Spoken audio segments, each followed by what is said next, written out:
We all know that real estate has created more millionaires than any other industry on the planet. We also know that it has created a lot of heartache due to mismanagement, overborrowing, and just simple life events that happen to all of us. Welcome to the CashFlowPro podcast. My name is Casey Brown, and I am your fearless leader. And although we might be bourbon sipping and at times foul-mouthed Southerners, we will always do our best to be honest, straightforward, and due diligent with all of the information we pass along to you. Welcome to the show. Hey there, and welcome to today's episode of CashFlowPro, your daily real estate investing podcast and YouTube channel. I'm here today with Matt Jones of Hawkwing Capital. Matt, how are you today? I'm fantastic. How about you, Casey? Oh, doing wonderful. Just trying to get through the day and hopefully bring the listeners some good knowledge from you and your investments. So today's topic, just to give us a little path of guidance, and sometimes we stay on that path and sometimes we don't, is for the listeners to know and understand how you, Matt, became a real estate investor. So, I'd like to get some backstory on like where you're from, what you did, like maybe what your aspirations were as a kid, and then what led you to real estate. And then, of course, we always like to hit the challenges because there's so many people out there that have the challenges that we've all had as far as getting started, getting going, figuring out how to climb that mountain one step at a time. So, if you don't mind to kind of tell us a little bit about you, who Matt is, and we'll go from there. Sure. Yeah, I mean, I didn't grow up in real estate by any means. I grew up wanting to be an architect, but after going to school for a couple of years, I decided it wasn't quite right for me. I wanted something more to work with people. And Sure. Then I went into psychology, eventually got my master's in mental health counseling. But years and years ago, I read Rich Dad, Poor Dad on behalf of one of my friends that insisted that I read it. Nobody's ever been on this show that's read that book, Matt. You're the first. Wow, that's amazing. I almost unbelievable. But yeah, anyway, maybe I might be lying a little bit. It's cool, but go ahead. Yeah, it's just that book that just blows your mind that, holy cow, there's another way to do things out there. You don't have to just go to school, get the job, work 9 to 5 for 40 years and hope for the best. Just to give it a little plug, man, I'm honestly my 14-year-old, 13, fixing to be 14. I'm fixing to make him read it. Like, I mean, because I want him to be successful. I want him to do whatever it is he wants to do. But I feel like that could almost be such a rooting book to like just root everything in and be like, oh, wait, because what think about having that knowledge when you were a teenager. Some people would pay attention to it, but even if you just had a general gist, right? Yeah, I mean, just to know that there are options. You don't have to just do what everyone else does. I think that's what I like the best about it is like just saying, hey, man, these are just options. I'm not saying you don't go to college. I'm not saying you don't go to college and don't learn or don't do this, don't do that, or don't play football or be a pro, whatever. That's great, but at the same time, you just have to know there's choices, and man, how many better choices could there be than trying to figure out what passive income is when you're like 15? Oh yeah, even just understanding how money and credit and all that works, because schools don't teach that. People graduate from high school expecting to be fully functioning adults, and they're far from it. Yeah, they are. My gosh, I know I was for sure. I was a full functioning, damn near alcoholic, I guess, from like 18 to, when I graduated college. Thought that was what it was all about. No, more to life than that. There's actually a Rich Dad, Poor Dad for Kids version of the book. Actually, now that you say that, it seemed like somebody might have mentioned it, but that's great. I mean, I definitely gonna check that out for sure. And listeners, you as well. I mean, if you have kids, what better to implement in their life than something that just an alternative. Again, you don't have to hand it to them and be like, this is what I want you to do. You will do this, or I will lock you in your room and feed you under the door. Hand it to them and say, hey, these are options. And hey, so for instance, let's just say my kid, your kid, or anybody else's kid grows up to be a pro athlete or a large income maker. Let's say that, those principles are the same principles that they're going to need regardless. Yeah, They're going absolutely. to. So anyway, I'm sorry. We usually don't get that caught up on Rich Dad Poor Dad, but I just, man, it really is just such a defining way of doing things so all right, so you read Rich Dad Poor Dad. Let's go back into, you were an architect. You want to be an architect or were an architect. You read Rich Dad Poor Dad, um, and then how did you kind of transpire from there? Well, my intention, I read Rich Dad Poor Dad in 2003, so a long time ago, and I wanted to get into real estate, but I didn't have any money at the time, and so my friends who had introduced me to Rich Dad Poor Dad, they were doing network marketing as a way to earn money and enough money to be able to buy real estate. And so then I just did that with them for a bit.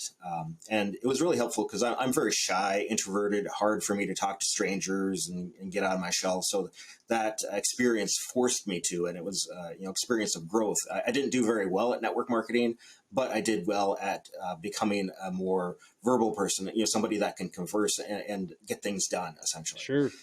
So that was a tremendous help, but didn't work with getting real estate under my belt. Eventually, I just had a job working as a counselor and also managed group homes as well. But 2015, I was able to save up enough money to buy my first live-in triplex.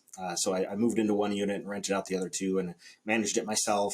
And I was saving up money to be able to eventually buy my next, place. And the idea was to scale up, trade some triplex or some duplexes or whatever for a 10plex, and then, a few of those for 50 bucks, and so on and so forth.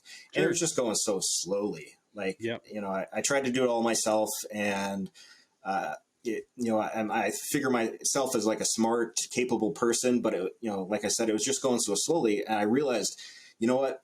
I have to take a nice big slice of humble pie and start working with other people. And so that's, Man, yeah, I'm glad that to was, know I'm not the only one that felt that way. Because, man, I tell you what, like it was. I know myself again. I try. I always say I try not to talk about my experiences on the show, but my experiences and your experiences, everybody's experiences, just all seem so coincidentally exactly the same, if you will.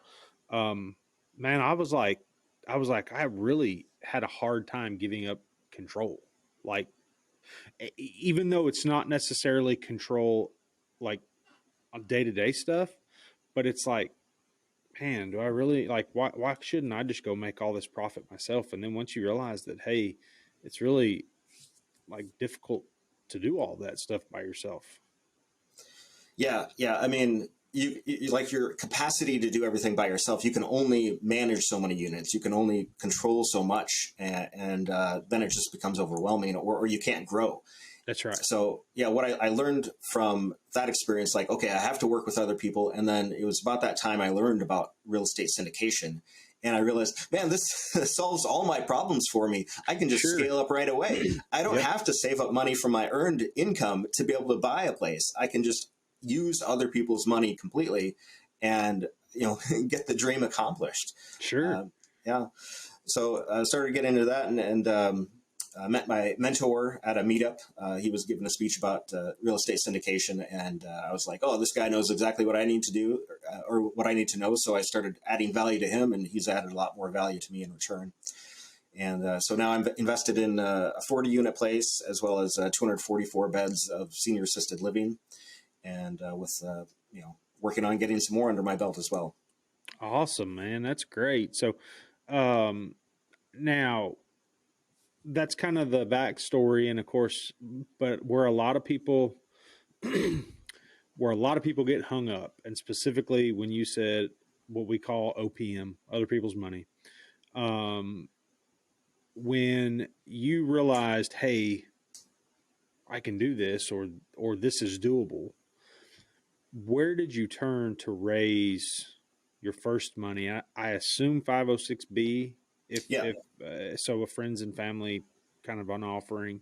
Um, have you done any 506Cs? Because I think a lot of people, so there's two kind of segments of people. There's people that feel comfortable taking money from friends and family, so they just do a 506B, or they have friends and family that are fairly well to do and have money to invest. Because, man, I'll be honest with you, I go to my family, they'll be like, hey, I got 75 cents, or what, you know what I'm saying? So so when I start saying, so 506C and 506B, there's kind of those two segments of people. So if you did a B, how did you kind of get everything structured, and where'd you find the money?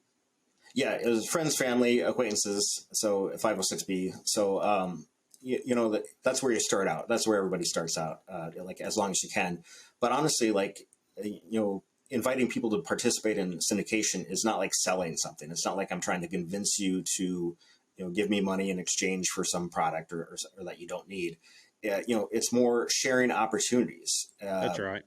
If you want part of this, if you want to grow your money and for it to grow on your behalf without you having to do any work, then come in, join me on this. If you don't want to, if this is not the right time for you, that's okay too. If you only have $50,000 that you need to live off and buy your medications and stuff, I don't want that money. Only money that you can potentially lose. Yeah, that's going to be money that gets everybody in trouble. Mm-hmm. And so, yeah, I'm with you 100%. So when you went out and you're exactly right. When you platter it up like that and say, hey, I'm not trying to sell to you. I'm merely saying, hey, do you want in on this deal?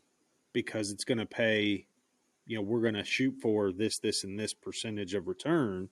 Do you want in on this? And if they say no, you almost have to treat that a little bit like, man, okay, cool. No big deal. I'm sorry. We'll find other people that want to make money.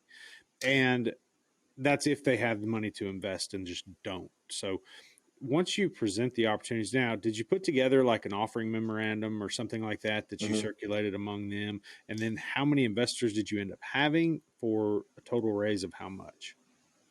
Well, so I've let me back up a second. So the deals that I'm invested in, I'm just passive, but I have raised money for another deal for my mentor. So I haven't done that much myself for capital raising, but I've met a lot of people through just my conferences that I've put on, as well as I wrote a book about real estate, and I'm on a lot of podcasts as well. I have my own podcast, but so I haven't put together the operating memorandum myself.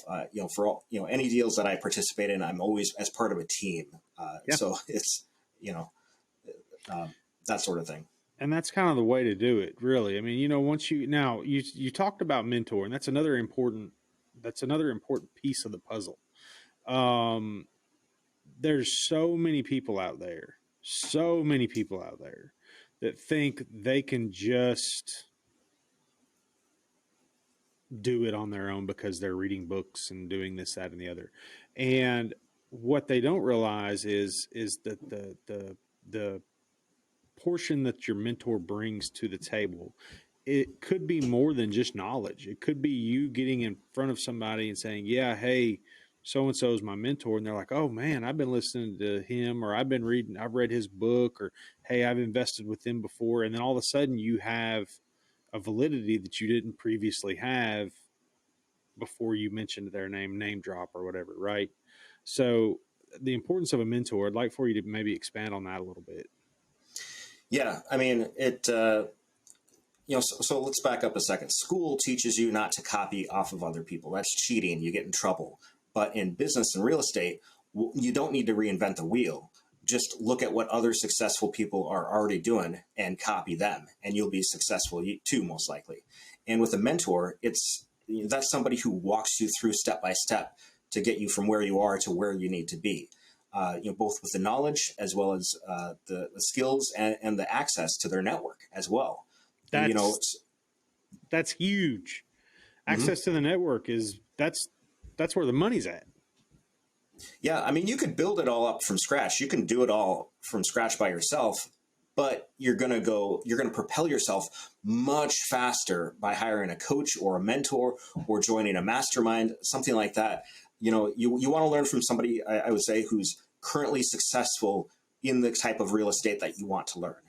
There's a lot of gurus out there that they just make their money by teaching and not by doing. Those, you don't want to pay thousands of dollars for their programs and then it gives you nothing. You want actually somebody who's going to help you and grow and learn and get to where you need to be. Yep, that's exactly right. And so what resources did your mentor offer you was there anything much beyond an education? Did he offer you those types of things? Maybe some networking stuff or such as that? Yeah, networking, access to other top people in the syndication world, and also like making sure that I am doing things right, and I'm adjusting how my underwriting, for example, that I'm staying on top with the things that are going on in the market, and then also when I find a deal that I think could work out, then he's going to help me bring it across the finish line. Something that I couldn't do by myself, at Sure. least not very easily. Yeah. And so you made mention that you helped him raise money. What was that deal? What did it look like? And how did you manage to be successful at that? That was a 229 unit in Lexington, and Lexington, so that Kentucky? yep. Oh, wow. Okay.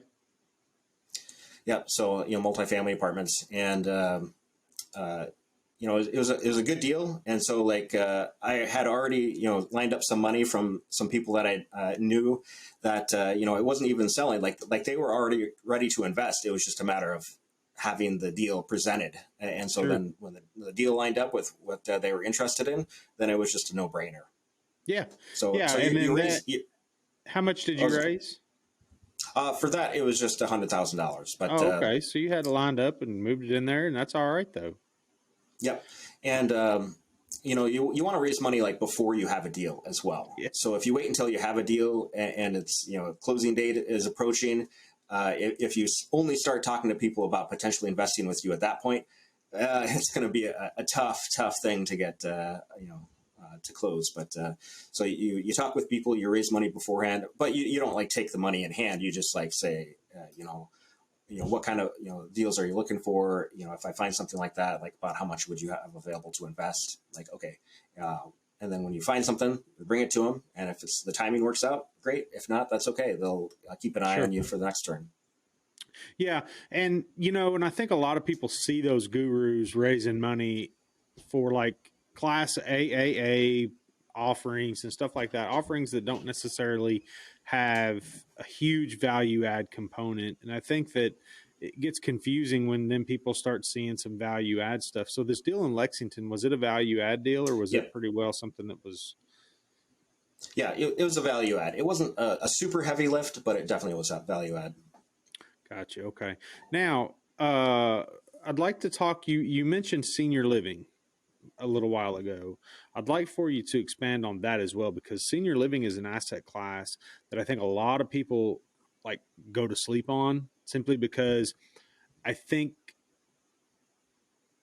it's a little bit of a misnomer that when you own the senior living, like you own the management of the property as well. And a lot of people don't realize that it's actually two separate things. Like very rarely do the people that run the senior living actually like the company that runs the senior living center actually owns the real estate that goes below it too. So tell us a little bit about what that opportunity looked like and how it shaped up.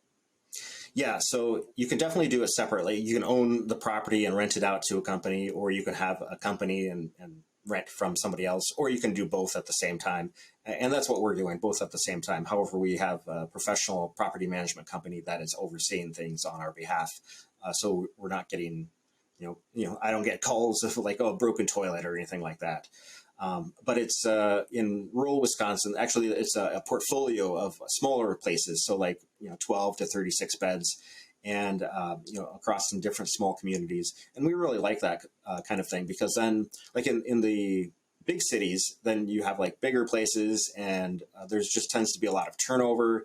Uh, but whereas in rural places, they're like the people who grew up in rural places, they don't want to move to the city for their elder care. They want to stay in rural areas where they feel comfortable. So there's a lot of opportunity for residents there, but the turnover, it's harder to find staff, I would say, in the rural areas, but the staff that you have stay for much longer than in the cities. And plus the bigger institutions aren't in the rural areas. Now, so go back and maybe I missed this. Are you all in the real estate and the management?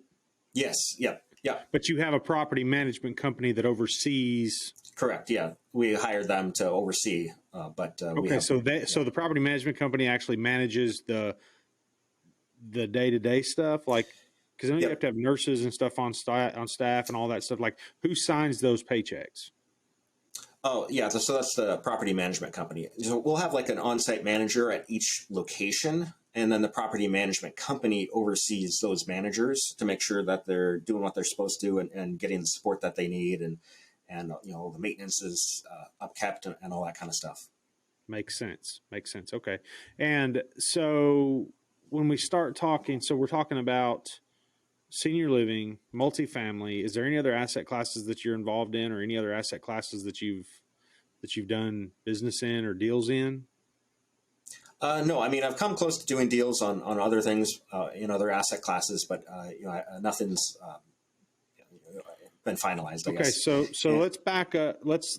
I want you to take a step back. And I ask this question a lot of times when I have people who actively passive invest. Okay, active passive investors.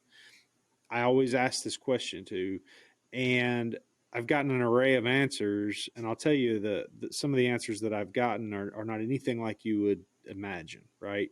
But let's go with this. What are the top three things you look for when trying to decide whether you're going to passively invest in a deal or something like that? the number one thing is the operator. Who's putting it on? Do I, Yep. know who they are? Do I like them? Do I trust them? And do they have a great track record? That's it. That's. I mean, if I could sum it up into one thing, that's what it is. Yep. And And how especially much their weight past. does that, all the 100%, these three things you're going to tell us, how much weight does that carry? I would say 75. So Bam. See, you and know, it's almost spot on for everything everybody else says. They're like, hey, first thing I look at is do I trust this person? Do I trust this guy? Aside of that, the numbers and everything else just almost like goes into their head as mumbo jumbo. They're like, okay, okay, cool. Yep, let's go. I got this money sitting here. Let's roll. So, yeah.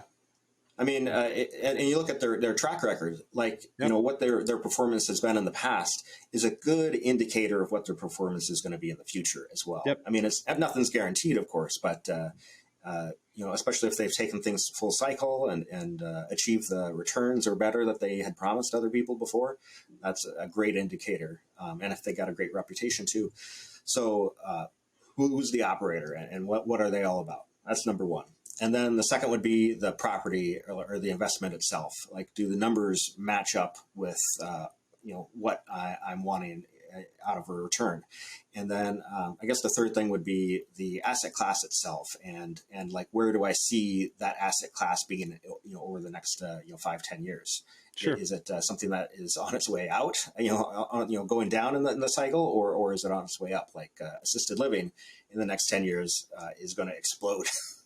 Well, yeah, For in example. theory, it should because the baby boomers are continue that segment of the population is continuing to grow like on a Hmm. daily. So it's got no choice but to expand.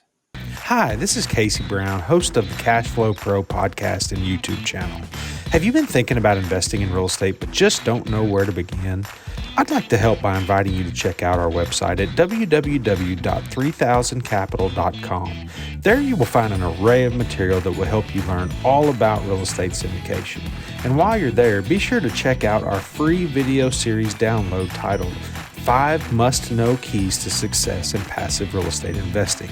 I'd also like to personally thank you for making CashFlowPro part of your day. Now, back to the show. Yep. As the baby boomers start to get into their 80s, they're going to need to live in locations that provide extra like on-site nursing and all that. And a couple of our locations we actually converted into memory care as well. So there's that's a really niche care that is needed also. So this is a great time to buy or invest in assisted living, because what's coming is what we call the silver tsunami. All these baby boomers get to that point, and the supply is not nearly going to be what the demand is going to be. Yeah. Yeah, that's right. That's right. And when you start moving in that direction, I look for that to be an asset class that really expands in the coming, well, like you said, 5 to 10 years. I really think that's where things are headed as far as the scene. Like, and I'm a firm believer that a lot of it is it's going to gradually go from like partial assisted living. Basically, when I say partial assisted living, I'm talking about a unit that basically has a couple of red ropes just throughout it. That's like a condo, all the way up to full nursing care at the end of life care type stuff. And so I think that that's definitely an expanding asset class for sure. So what do you all see Hawkwing in the future? I mean, what's the future look like right now? As of right now, what kind of deals are you looking for? What kind of deals are you looking at? So on. I'm looking for 100 unit plus multifamily properties with value add component, as well Sure. as senior assisted living. Now, So those are expand on really your my areas. value add component, because I think that has a mixed definition for a lot of folks. I mean, obviously, most people say that their value add component's different. So, what type of value add stuff really fits your bill? Well, anywhere we can decrease expenses, for example. Okay, So if there's inefficiencies with the way it's run, or with utilities, or whatnot, or with what they're paying for their contractors, currently, if there's ways for us to negotiate that down to decrease the expenses, often that's the easiest, quickest way to do a value add on a property, because then you're increasing the net operating income, and thus increasing the value of the property at the same time. And a lot of time, residents don't even notice. Your decrease in expenses. yeah, And then the second way is to increase income.